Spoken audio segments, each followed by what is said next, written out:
Mãe de Jesus, homem. Pronto. Porque se nós entendermos que Maria foi mãe de Deus e Maria era impecável, então a mãe de Maria também teria que ser impecável, porque o pecado ele é herdado. E se a mãe de Maria era impecável, a avó de Maria também teria que ser impecável. E se a avó, a bisavó, a tataravó, vó, então ninguém pecou. Certo ou errado essa afirmativa? Maria não teria outros filhos. E aí? Então essa hereditariedade do pecado foi quebrada em Maria, mas aí Maria teria que ser concebida Pelo fruto do Espírito. Teria que ser concebida pelo Espírito e não por homem, para ser quebrado. E a mãe de Maria, e a avó de Maria, e a bisavó de Maria, até lá no começo. E não foi assim. Ok? Ou seja, Maria não era isenta de pecado. Maria era pecadora. Mas tem algum, para te refutar de uma maneira mais...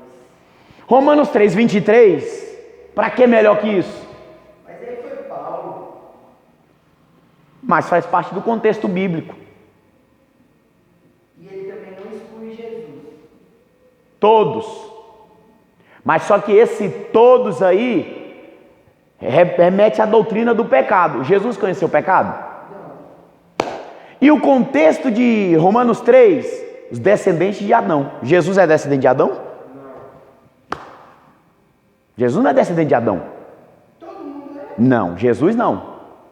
Não é, mas não é mesmo não, que ele não... Jesus não foi gerado por homem. Jesus é gerado por quem? Lucas 1:35. Ok? Então, para refutar a impecabilidade de Maria, Romanos 3:23 mostra aos irmãos de Jesus, se Maria é virgem perpétua, por que ela teve outros filhos? Alguns têm a audácia de afirmar que ali foram os primos, mas a Bíblia fala irmão de quem? Tá lá, irmão, não fala primo, irmão de Jesus. E fala que José teve mais filhos. Aí o que eles afirmam? É tanta afirmação falsa. Mas José não era pai de Jesus. José não era pai de Jesus. Não. O que eles afirmam? Que esses irmãos de Jesus eram filhos de José de outro casamento. Que José ficou viúvo e se casou com Maria. Tudo isso para quê? Para defender uma heresia.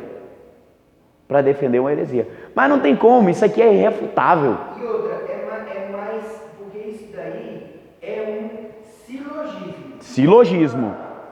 É uma conjectura. É uma primícia, é uma suposição. Sim.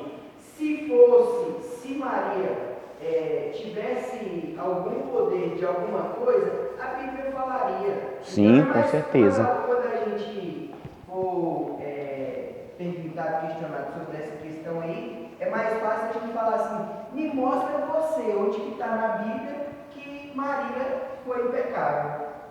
Exatamente. Uma das coisas que não tem como provar é a impecabilidade de Maria. Não tem como provar. Agora tem como comprovar que Maria era pecadora. Romanos 3:23. Acabou. Romanos 5:12. Acabou. A morte passou a todos, porque todos pecaram. E essa de Romanos 3, tem salmos também que falam. Tem. Inclusive essa citação é tirada de alguns salmos, né? Sim, não há um justo sequer. Não há ninguém que busque a Deus. Porque todos pecaram. Mas a maior doutrina católica tem, acho que a maior parte da doutrina doutrina católica está mais fora da Bíblia do que dentro. Hã? Eles têm esse negócio, por exemplo, da Eucaristia também, esse negócio da idolatria à imagem. Ah, tem. Construir imagem. Sim, isso aí na história da igreja é o que mais cai. Essa citação que você fez aí está em Salmos 14, tá bom? E por hoje é só. Ó, um detalhe aqui que eu esqueci de falar para vocês. Uma das doutrinas católicas a respeito do celibato dos padres e das freiras é justamente seguindo os passos de Maria, a virgindade perpétua. Por isso que os padres Não é de Paulo, não? e as não, é de Maria. É de Maria. Celibatários de Maria. Essa semana Por causa de Maria. Eu vi um Instagram qualquer desse aqui falando sobre essa questão do celibato. Sabe por quê? Porque segundo o entendimento do celibatário, era o quê? Se ele tivesse relação sexual, ele seria impuro. Então, não tendo relação sexual, seria uma pessoa limpa e pura diante de Deus. Então, por isso... Hã? Como se só o sexo fosse pecado. Exatamente. Para eles, o sexo era e é pecado. Dentro do celibatário. Mas a gente sabe que isso não funciona. Porque o tanto de criança que existe, que foram mortas, abortadas, e tem livros, as catatumbas de Roma relatam sobre os abortos que as freiras realizavam em passagens subterrâneas nos conventos de Roma, e lá foram descobertas várias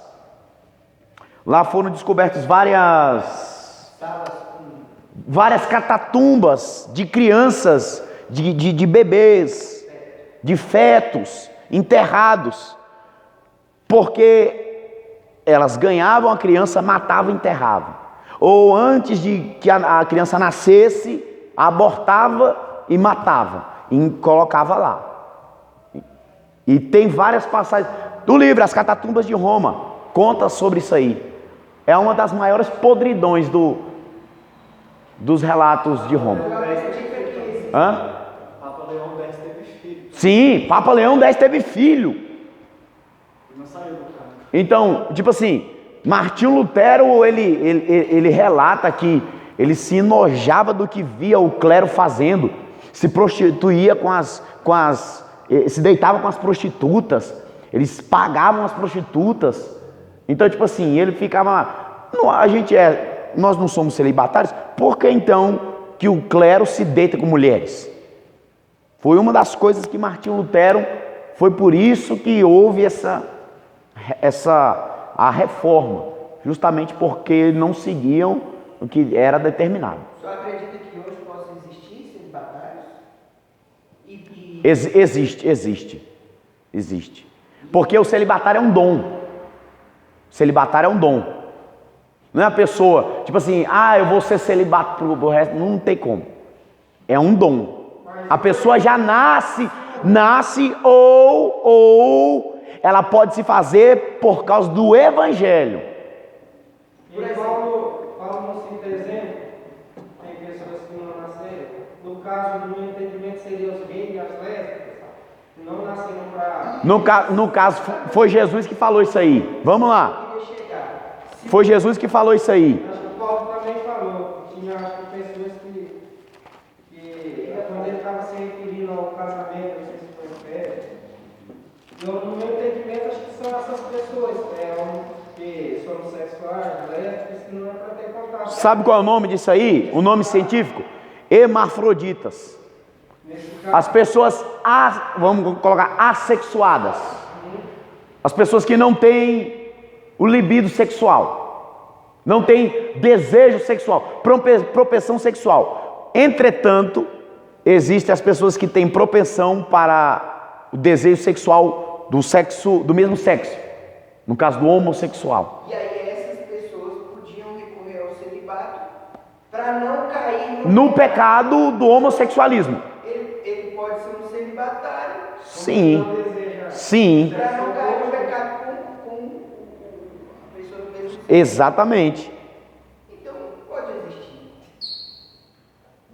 Pode não ser praticado. O celibato. Não ia ser. Vamos lá. Jesus falou o seguinte, ó, em Mateus 19. Em Mateus 19, quando pergunta para Jesus a respeito do divórcio.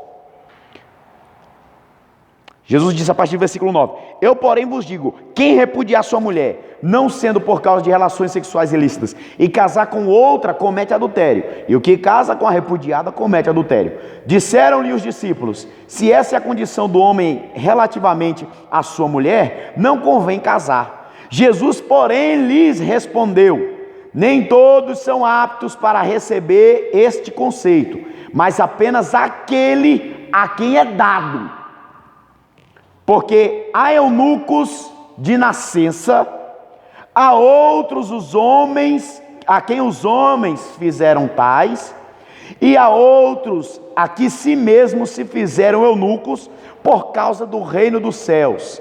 Quem é apto para o admitir, admita.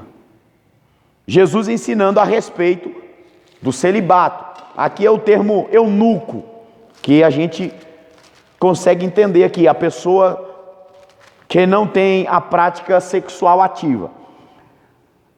Aí Paulo, em 1 Coríntios capítulo 7,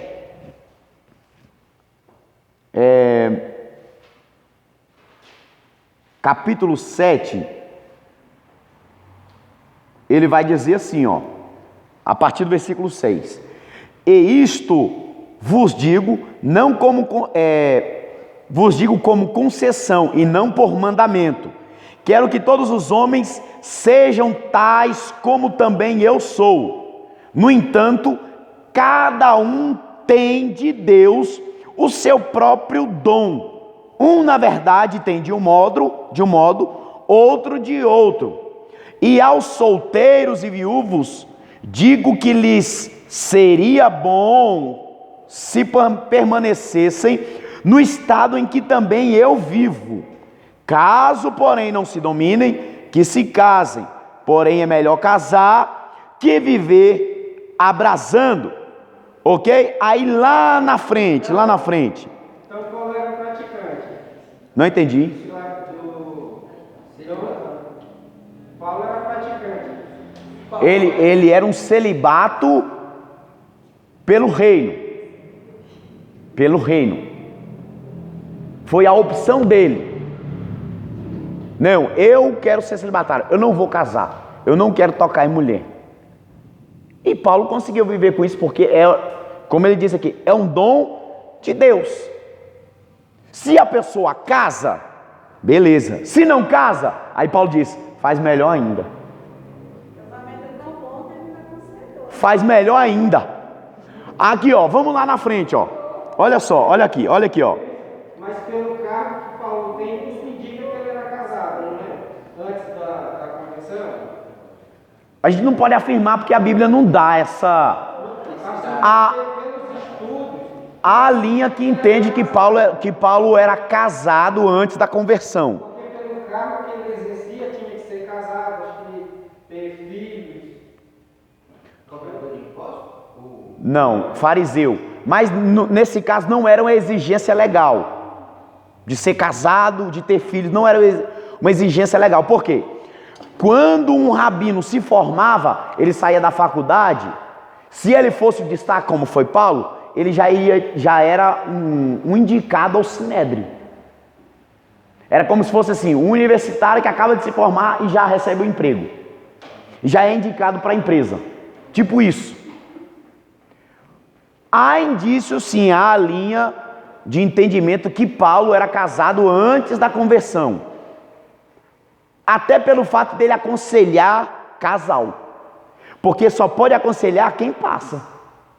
Por exemplo, eu só posso aconselhar uma pessoa que é casada se eu sou casado. Porque se eu não sou casado, que experiência eu vou ter para dar um conselho sexual? Para dar um conselho como viver a dois se eu não passo por aquilo, ou se eu nunca passei?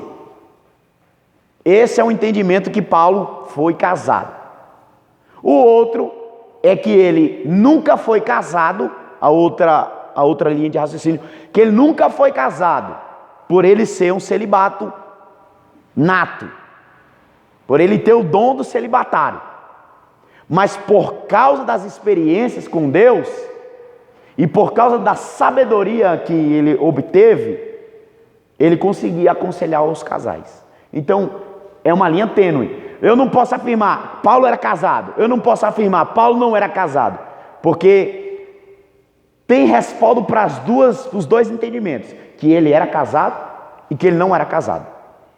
Só que o entendimento que Paulo traz aqui é esse daqui, ó. Lá no versículo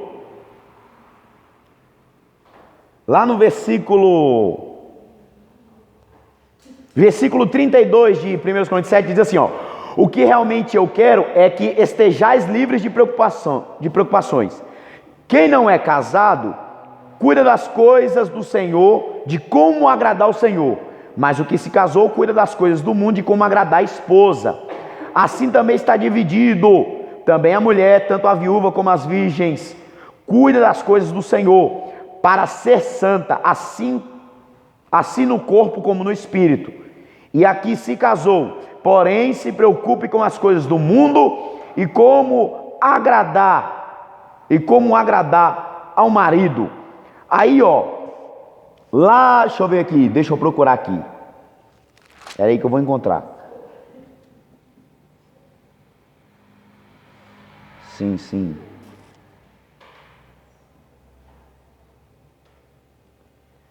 Versículo 25, ele diz assim, ó: com respeito às virgens não tenho o mandamento do Senhor, porém dou a minha opinião.